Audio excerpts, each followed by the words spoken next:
দেশের বিভিন্ন জায়গায় যে চাঁদাবাজির অভিযোগ রয়েছে সেই চাঁদাবাজির অভিযোগ নিয়ে আসলে আপনার বক্তব্য কী? বিএনপির মান সম্মান এবং বিএনপির গায়ে দাগ লাগানোর জন্য একটি বিশেষ মহল তারা হীন প্রচেষ্টার মধ্য দিয়ে পরিকল্পিতভাবে এই শব্দটাকে ব্যবহার করছে, অর্থাৎ জনগণকে বোঝাতে চাইতেছে যে বিএনপি একটা চাঁদাবাজের দল, বিএনপি সর্বক্ষেত্রে চাঁদাবাজি করে।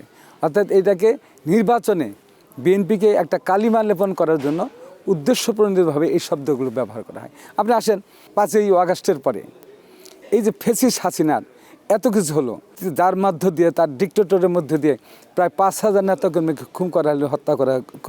হত্যা করছে 60 লক্ষ নেতাকর্মীকে মামলা দেওয়া হয়েছে এবং সারা বাংলাদেশ থেকে কিন্তু কারাগারে রূপান্তরিত করা হয়েছিল।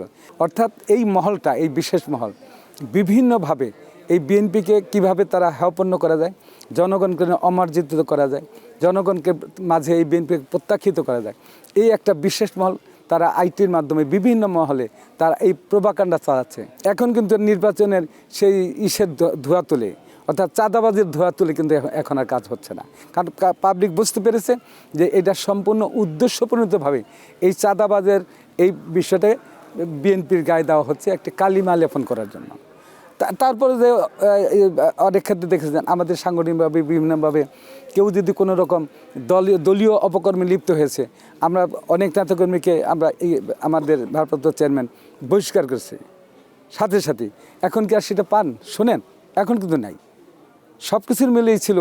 অর্থাৎ আরেকটা ছিল, আমি বলি যে পত্রপত্রিকাগুলোর মধ্যে সেই আওয়ামী লীগের সেই সাংবাদিকরা পত্রপত্রিকার মধ্যে ওই মুহূর্তটা ছিল, অর্থাৎ তারাও সেই ওই জায়গায় ছিল যে অ্যাডভোকেট সালামের, অর্থাৎ আমাকে যখন পারে না তখন বলতে অ্যাডভোকেট সালামের ছেলেপেলেরা বাসে চাঁদাবাজি করতেছে, অ্যাডভোকেট সালামের নেতাকর্মীরা বাজার গিয়ে চাঁদাবাজি করতেছে। অর্থাৎ এটা সম্পূর্ণ ছিল একটা উদ্দেশ্য পরিকল্পিতভাবে। এবং পত্রপত্রিকায় যে নিউজগুলি আসতো যে যুবদলের এই ছেলেরা চাঁদাবাজি করছে, কৃষক দলের এই ছেলেরা চাঁদাবাজি করতেছে, একটা বাজার দখল করতেছে। অর্থাৎ এখানেও খুব পরিকল্পিতভাবে নিউজগুলো করা হয়েছে। আবার আমরা তদন্ত করতে গিয়ে দেখছি যে না, এটা ফেক, একটা মিথ্যা একটা নিউজ ওই পত্রিকায় করা হয়েছে। তো সেই হিসাবে আপনি যে প্রশ্ন করেছেন যে হ্যাঁ চাঁদাবাজি হয় না, এটা না, কিন্তু চাঁদাবাজি করে একটা ওই নামটা তকমাটা লাগাই দিই বিএনপির নামে। ওই যে ওই সাংবাদিক যারা আওয়ামী সাংবাদিকগুলি ছিল আছে, ওরা এই অপকর্মগুলি করতো।